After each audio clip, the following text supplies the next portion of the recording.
మీకు మీకు మీకు ఎలా వచ్చింది ఈ ఆలోచన? అందరూ బిర్యానీ ప్యాకెట్లు, వాటర్ బాటిళ్ళు, బిస్కెట్ ప్యాకెట్లు, బ్రెడ్ ఇలాంటి డిఫరెంట్ ఇస్తూ ఉన్నారు.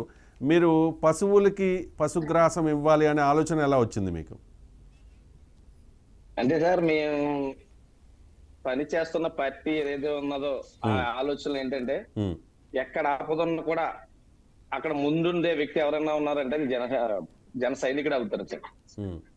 అది ఎందుకంటే వరదల్లో కావచ్చు, యాక్సిడెంట్ లో కావచ్చు, ఇంకోటి యాక్సిడెంట్ ఏదైనా కావచ్చు, ఎక్కడ ఆపదుంటే అక్కడ నేనున్నాను అని చెప్పి తన వంతుగా సాయం చేసే వ్యక్తి మొట్టమొదటి వ్యక్తి జన సైనికుడు.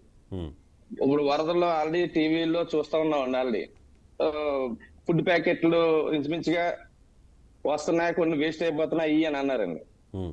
అందుకోసం అని చెప్పి మా అమలాపురంలో జనసేన ముఖ్య నాయకులు అందరం కూడా డిస్కస్ చేసుకుని మన వంతుగా ఏదో చేద్దామని చెప్పి నిర్ణయించుకుంటే ఒక శ్రీకారం చుట్టాం. ఏదో కొద్దిపాటి ₹1,00,000 పోగేసుకుందాం అనుకున్నాం, కానీ దగ్గరగా సుమారు ఒక 4.5 లక్షల మధ్యలో వచ్చిందండి. సరే అయితే ఇది భారీగా చేద్దాం, అదే వాళ్ళకి యూజ్ అయ్యేలా చేద్దామని చెప్పని కొంతమందికి వస్త్రాలు ఇవ్వడం కానీ, అలాగే నిలవ ఉంటది వాళ్ళ బ్రెడ్ అయ్యి కాకుండా రస్కులు, బిస్కెట్స్, అలాగే కొద్దిపాటి బ్రెడ్స్, నూతన వస్త్రాలు అయితే ఇవ్వడం జరిగిందండి.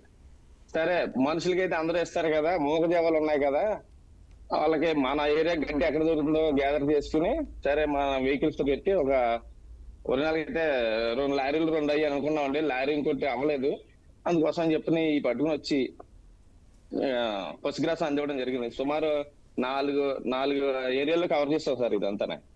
గడ్డి అయితే నిజంగా ప్రతి ఒక్కరు కూడా చాలా ఆనందపడ్డారు ఈ గడ్డి ఇచ్చిన విషయంలో అయితే. అవునండి.